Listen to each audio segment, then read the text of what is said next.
For the safety of your smile, use Pepsodent twice a day. See your dentist twice a year. From the Great Lakes Naval Training Station at Great Lakes, Illinois, the Pepsodent Show starring Bob Hope.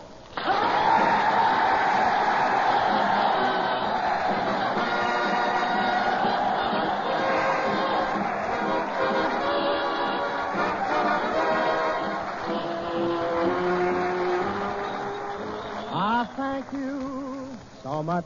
How do you do, ladies and gentlemen? This is Bob, Priorities Hope, telling you sailors to buy Pepsodent toothpaste and turn in your old tube, and your teeth will be so bright you can get a better-looking girlfriend and turn in your old tub. Well, here I am at the Great Lakes Naval Training Station. What a reception I got here. There were flowers spread all over the ground. And as I stepped out of the car, all the sailors applauded 4 times while I fell deep in the heart of an open manhole.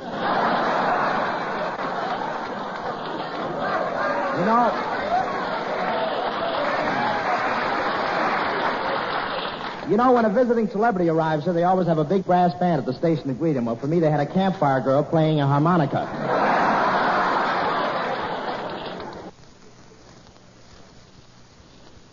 Bob Hope, he said, well, we decided to skip it. This is the Great Lakes country. One more drip won't make any difference.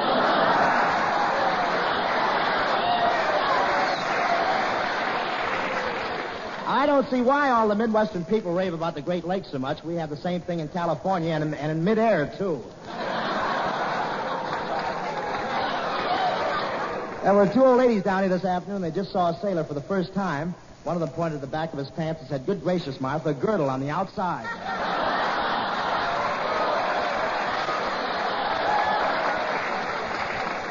And these sailors here, I want to tell you, they're real he-men. I saw one sailor. He had so much hair in his chest.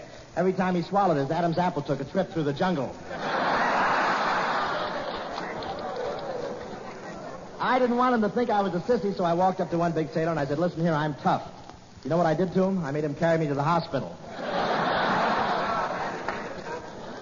Of course, I got a pretty good physique myself. You know, when MGM saw Johnny Weissmuller in a bathing suit, they got the idea for Tarzan the Eighth. When they saw me, they got the idea for a Woman of the Year.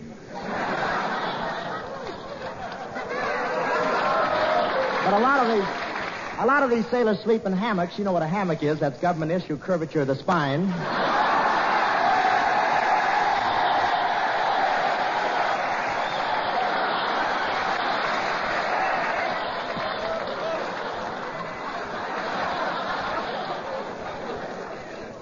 My uncle is a great sailor. He still keeps up the old traditions. The other night he went down with his schooner right on the floor of the Clayton Bar.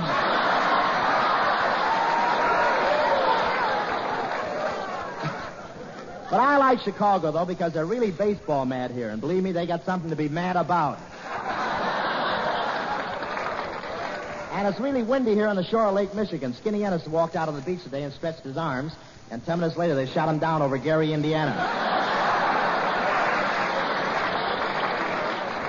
But I'm sure enjoying this trip in the Hollywood Victory Caravan. Because of the emergency, people are asked to only carry the most valuable baggage on trains with them.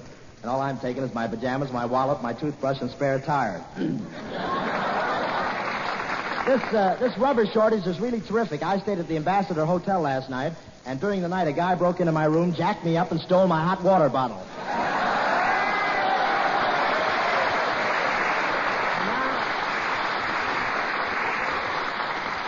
And now Larry Keating. All right, Bob. Ladies and gentlemen, all you regular listeners to the Double or Nothing program know... Wait a minute, Larry. This is not the Double or Nothing program. Oh, it is this week, Bob. Because if you want to get double value for your money without gambling, here's a sure thing. Pepsodent's new 50-Tuft toothbrush has double the number of tufts, twice as many as any other brush in a small, compact head. Tufts now improved with sturdier, more durable nylon bristles. Double the number of tufts in brushing contact with your teeth. Double the cleansing power and double the pleasure.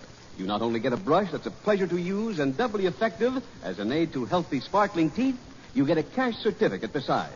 You can use this cash certificate in place of a dime for any item in the store costing 10 cents or more. Drugs, cosmetics, anything you want. Get a 50-Tuft toothbrush for every member of the family. With each brush, packed right in the sealed glass container, is the cash certificate worth 10 cents in extra spending money. So outfit each member of your family with the Pepsodent 50-Tuft toothbrush. You give them doubly efficient aid to healthy, sparkling teeth, and you help to protect their smiles.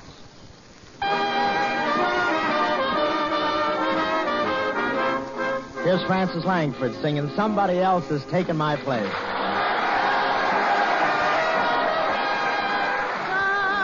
Somebody else is taking my place. Somebody else now shares your embrace. While I am trying to keep from crying, you go around with a smile on your face. Little you care for vows that you made. Little you care how much I have paid. My heart is aching. My heart is breaking. For somebody's taking my place. Little you care for vows that you made. Little you care how much I have paid. My heart is aching. My heart is breaking. For somebody's taking my place. Somebody's taking my place.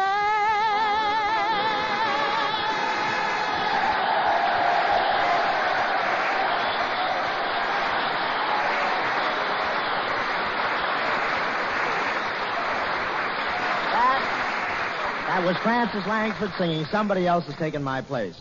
Wait till I hear you at the Chicago Stadium tomorrow night with the Hollywood Victory Caravan. They'll love you there, too, Francis. And now, ladies and gentlemen, it gives me great pleasure to introduce to you one of Hollywood's most vivacious and glamorous screen stars and one of our fellow travelers on the Victory train, Miss Claudette Colbert.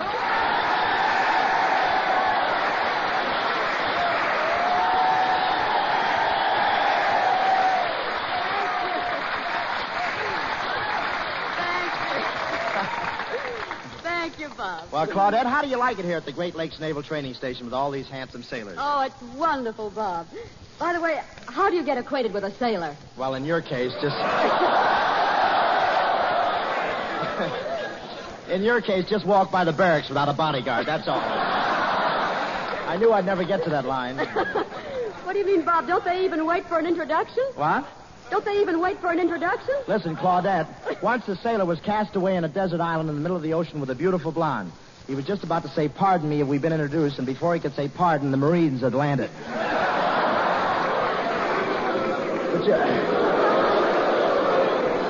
Thank you, fellas. I'll do the same for you sometime. Thank you. But you know, Claudette... I hope my agent has 10% of this throat. But you know, Claudette, this is one of the best places in the world to train to be sailors. These boys have got a wonderful lake, haven't they? Well, don't be jealous, Bob. You've got quite a bay there yourself.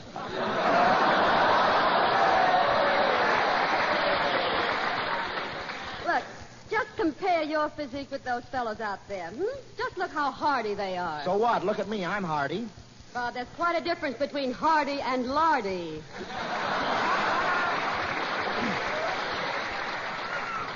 But then perhaps you're not as young as you used to be. Well, I don't know why you say I'm not young. I bet I'm as young as any of these sailors. You are not. I've seen these sailors, and they have American flags tattooed on their arms. Well, I've got an American flag tattooed on my arm. I know, but theirs have more than 13 stars.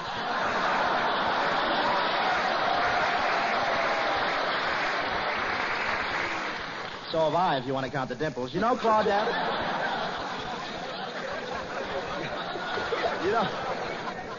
Claudette, I'm glad to be here, and I'm really thrilled about it. I understand, but that's no reason to make a show of yourself dancing the sailor's hornpipe on Michigan Boulevard. Oh, that wasn't a sailor's hornpipe. I was running after a bus when my suspenders broke. Say, just look at all those fellas out there training to be sailors. Gee, how often they must hear those words, those wonderful, impressive words. You mean all hands on deck? No, I mean those words so dear to the heart of any naval man. Roll 'em, brother, you're fated. Bob,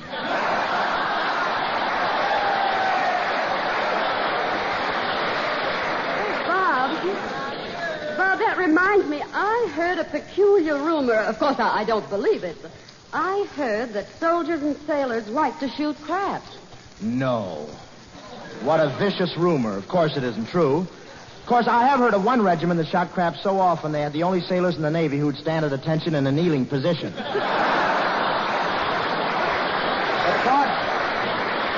Claudette, I want to welcome you to the Pepsin Show, and I think you really deserve a lot of thanks for taking time out from your work on the Hollywood Victory Tour for Army and Navy Relief to come over here. You know, I wanted to meet you the minute I saw you on the train. I thought you did, Bob. Really? How could you tell? Oh, I don't know. It was just something about the way you kept walking by and dropping your handkerchief.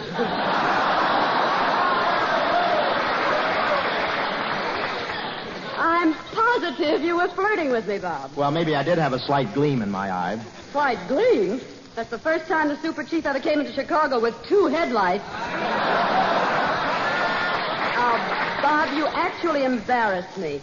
I don't mind having an admirer, but, you followed me all over the train wherever I went. Was I that bad? You certainly were. The only way I could get rid of you was to go in the dining car.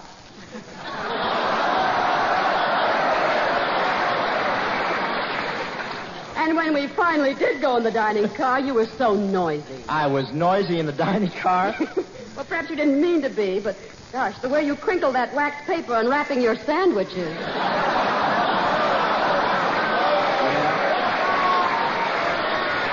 Yeah, those waiters were so snooty they wouldn't unwrap them for me. Oh, but it was picturesque. The way dinner was served as the train was going along the edge of Lake Michigan. And Bob, I thought $1 for a fish dinner was very reasonable. Well, I didn't say it wasn't. No, but you were the only one that put a fishing line out the window and tried to catch your own. Well, anyway, I'm enjoying the Victory Train very much.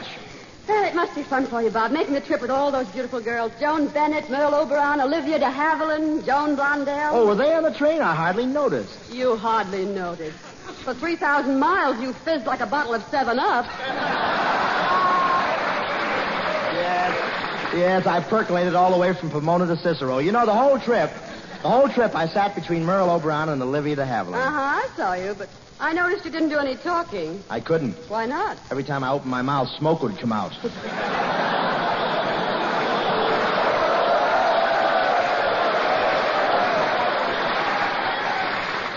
They're hep, those guys there. They're very hep. And when we went through that tunnel, I saw you lean over to kiss Joan Bennett. Yeah, but there was a sharp curve in the tunnel, and the train gave a sudden lurch. But what happened? I don't see why all the girls rave about Charles Boyer. Yes, the train did lurch and rock quite a bit, didn't it? Boy, I'll say that train rocked. In the morning, I went in to get washed and dressed, and I splashed cold water in James Cagney's face, dried off Charles Boyer, and walked back to my berth in Cary Grant's pants. Well, that's as close as you'll ever get to any of those 3. Why, I think I stack up pretty well with them as far as looks go. No, I think you have ears just like Cary Grant's, and your eyes are like Boyer's, and you have a chin like Cagney's. Do you really think my features are the same as those fellas? Yeah, but brother, what mistakes were made on the assembly line.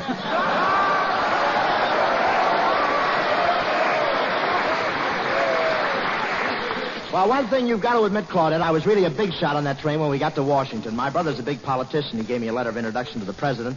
Boy, I certainly made an impressive sight as I walked in the front door of the White House and handed the letter to the doorman. Yeah, you made an even more impressive sight when you came flying out on your ear. Well, how did my brother know Wilkie didn't get in?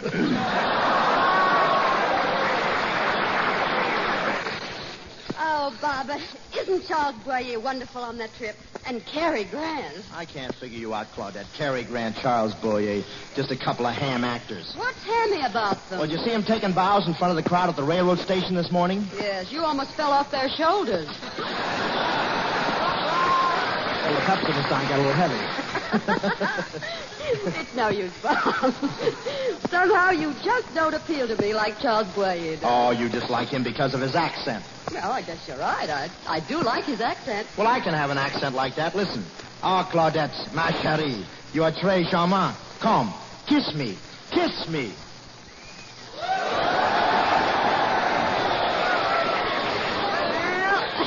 It must be something more than his accent. Here's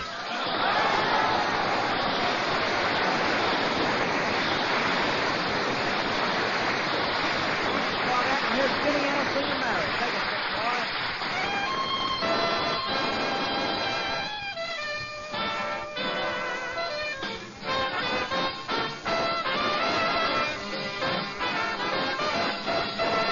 It's Mary. I'm crazy about Mary. For Mary is plainly lovely. When she's with me, I'm a happy guy. Gee, Mary. Without her, I'm lonely. And if she will say I do, then I will too, and Mary mine.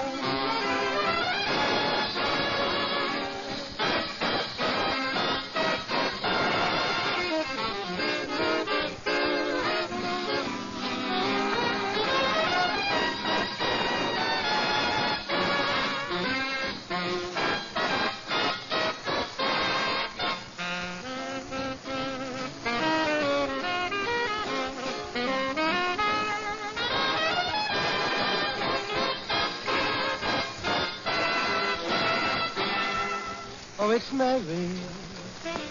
I'm crazy about Mary. Oh, Mary's plainly and lovely. When she's with me, I'm a happy guy. Gee, Mary. Without her, I'm lonely. And if she will say I do, then I will too, and make Mary.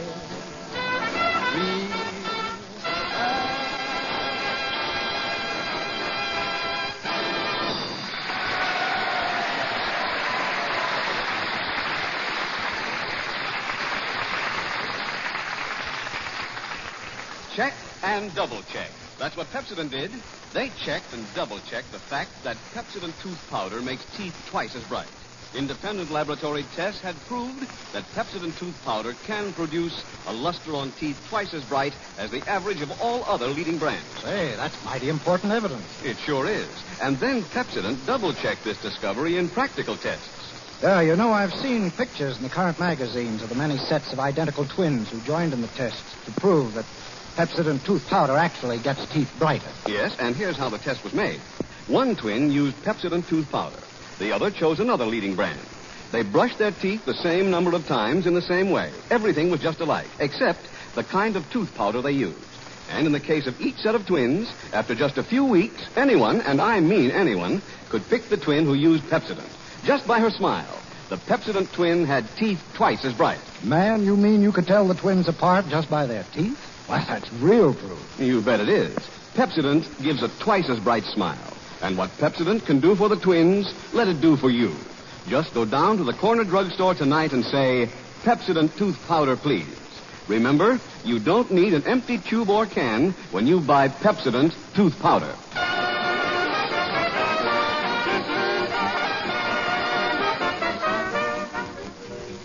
Ladies and gentlemen, as you have heard, Bob Hope leaves tonight with the victory train of Hollywood stars to play benefits in such cities as Kansas City, Minneapolis, Houston, Dallas, and many others. On hearing the glorious news that his city is among those to be honored by the great Bob Hope's presence, says the mayor of Houston proudly, You can fool some of the people all of the time, and you can fool some of the people some of the time. You can fool all of the people part of the time, and you can fool part of the people some of the time. You can fool part of all of the people almost all of the time, but this is ridiculous.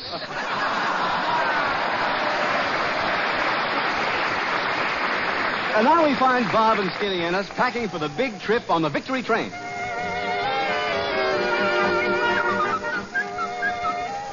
Gee, Skin, just think. Tonight we're taking the train and joining the Hollywood Victory Caravan for Houston. Yeah, say, Bob, I ain't traveling much, you know, and tell me, how much do you give a port at the end of the trip? Well, it depends. Depends on what? On whether or not he sees you getting off the train. Come on. We've got to finish packing. Skin, go in the closet and get the rest of our suits. Oh, Bob, I'm afraid to go in that closet. There's a big moth in there, and it keeps beating me up. Skinny, you don't have to be afraid of a moth. Here, take my revolver and show him who's boss. Okay.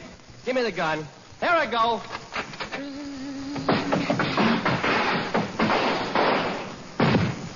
Bob, don't stand there. Take it away from him.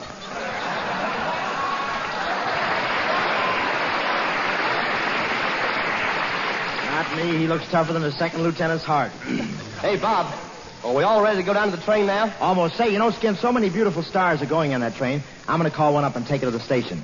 Say, Skin, who do you think is more my type, Olivia de Havilland or Claudette Colbert? Why, Bob, I think Claudette is your type. Olivia's more my type. Well, then I'll neck with Claudette and you neck with Olivia. Okay, and when we get tired of them, we'll just change off. Gee, that was fun. What'll we play now? Well, never mind. We got to finish packing our trunks. The man from the express company should be here any minute to take our luggage down to the station. Hello? Well, so you're an express man now, Connor. How's business? Fine. I work all day. I got the only trunk at the city with 4 rubber tires. Well, where'd you get the tires? I work all night, too. Listen, how soon can you get over here and pick up my luggage? Oh, it'll take quite a while, Hope. I'm doing a big moving job down here. We're moving a 10-ton safe from the 10th story. I'm down here on the ground, and my assistant is going to throw it down to me, and I'll catch it. Kelowna, you idiot. You can't catch a 10-ton safe thrown from a 10th story window. Oh, no? Watch. Hey, Joe, let it go.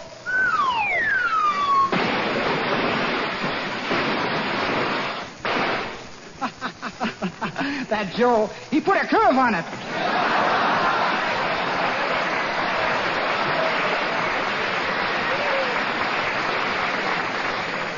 Kelowna, have you got a screw loose in your head? Why, the very idea insinuating that I have a screw loose in my head. Just to prove it to you, I'm going to shake my head right now. Big son of a gun, isn't it? Stop fooling, Professor. You've got to get over here and pick up my trunk so I can make the victory train. Don't worry, Hope. I'll be down to pick up the trunk soon. I just hired a new man, and right now he's helping me move a big trunk out of a window on the 20th floor of this building. Easy, Sam. Remember, you're a new man. Let me show you how. Put your foot out of the window. That's it. Now. Didn't last very long, did he? Hello, fellas. Hello, Francis. Well, I'm all packed and ready to go. Gee, I can hardly wait till we get on that victory train again. Just think, Cary Grant will be on the train. He's divine. Wait a minute. Why do you think fellas like Cary Grant are better than me? After all, what's Cary Grant got that I haven't got? Well, Cary is filled with charm. Well, I'm filled with charm. Cary is dripping with personality. Well, I'm dripping with personality. Cary spends his money like water. I'm still dripping. Hey, Bob, someone's coming down the hall. Oh, hello, everyone. Bob, it's Vera Vane. Vera Vane,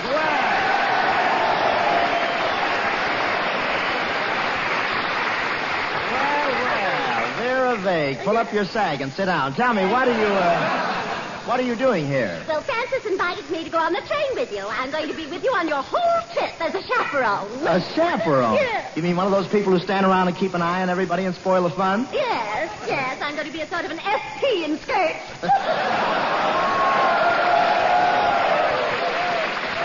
After all, you know, Bob, we young girls can't be too careful. Why, only recently a sailor tried to flirt with me, but I reported him to the head of the Navy. Oh, he was such a... What'd you say? Oh, I said the head of the Navy was such a gentleman. Yes, everyone liked Admiral Dewey. Yes, I know. Now, just a minute, Mr. Hope. I'm just as young as you are, which makes me pretty much of an old bat. Well, tell me, Miss Vague, what are your duties as chaperone? Well, you see, if anyone tries to kiss Francis, I step between them, just as he's about to kiss her. Well, why do you wait until he is already starting to kiss her before you step between them? Well, if I time it just right, Francis is saved, he's satisfied, and I'm in heaven.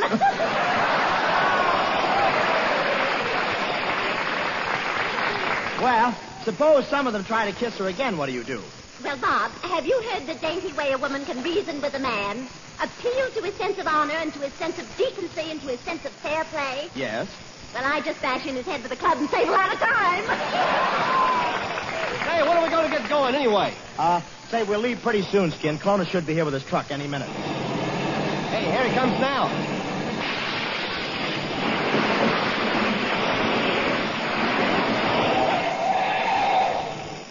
Why carry things down a whole flight of stairs? Hello, Professor. So you're from the express company? Yes. Well, how much are they charging for trunks these days? Oh, I don't know. I never wear any.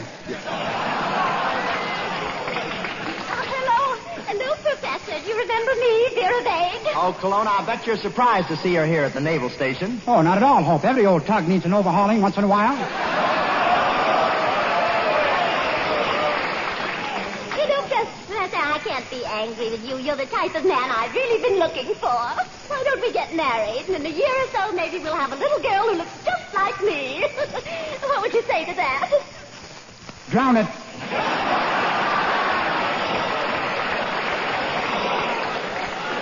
Oh, come on, Professor. Hurry up and take our luggage or we'll miss the train. Yeah, we'll put the bags on your truck, Kelowna. Now, come on, drive us down to the railroad station and step on it. Okay, here we go.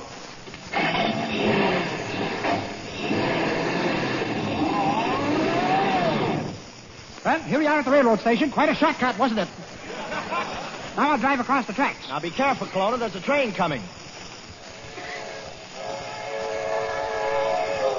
Oh, don't worry, Hope. I've been all over these railroad yards before.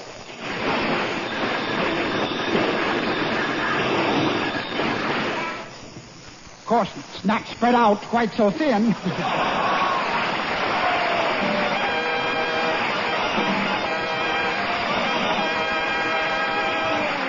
All thanks for the memory of you, the Navy's pride. We're more than gratified to see your shining faces out there smiling side by side. And thank you so much. And thanks for the memory. You Great Lakes boys who train to free the bounding Maine. You'll rid the seas of Japanese and make their loss our gain. And thank you so much. So folks, join the trend now prevailing. Buy bonds and help keep these boys sailing. This is no time for shirking or failing. Our force that frees the seven seas. Say it's been a real pleasure and privilege to broadcast here from the Great Lakes Naval Training Station tonight. And I'd like to thank Admiral Downs and his entire personnel for making it so enjoyable for us all.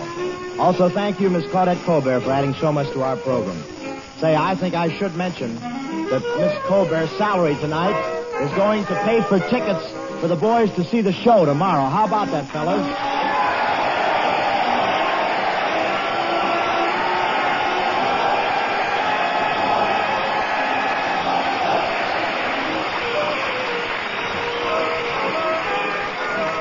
You know, I almost forgot about that. That's a real sweet gesture. I mean that. We'll be at the Chicago Stadium here tomorrow night with a whole Hollywood Victory Caravan, ladies and gentlemen, of 22 stars. Just to name a few offhand, there's Merle Oberon, Claudette Colbert, Pat O'Brien, James Cagney, Joan Blondell, Joan Bennett, Jerry Colonna. Help me out, Jerry. There's 22 of them. A tremendous list of stars. I wish I had time to name them all. I hope I haven't forgotten. I know I've forgotten many of them, but I'm sorry, but you'll see them all. They're a grand gang and a grand show. And next week we'll be broadcasting from Ellington Field, Houston, Texas. The second stop in our 7-week tour throughout the Midwest, South, and East to entertain the personnel of Army, Navy, and Marines. And folks, let me again remind you to buy war bonds and stamps. Help our boys fight the battle in their own way. They're not only fighting for a better world, but they stand ready to give the utmost to ensure victory. The War Department has put into effect a plan whereby all Army personnel and civilian employees can purchase war bonds. This plan is similar to the payroll savings plan now used in commercial organizations throughout the United States. Yes, our fighting men are doing more than their duty. Let us do ours now. Good night, ladies and gentlemen. Our broadcasting tonight was for the entertainment of the Navy personnel and does not necessarily constitute an endorsement of our products by the Navy. This broadcast came to you from Great Lakes, Illinois. This is the National Broadcasting Company.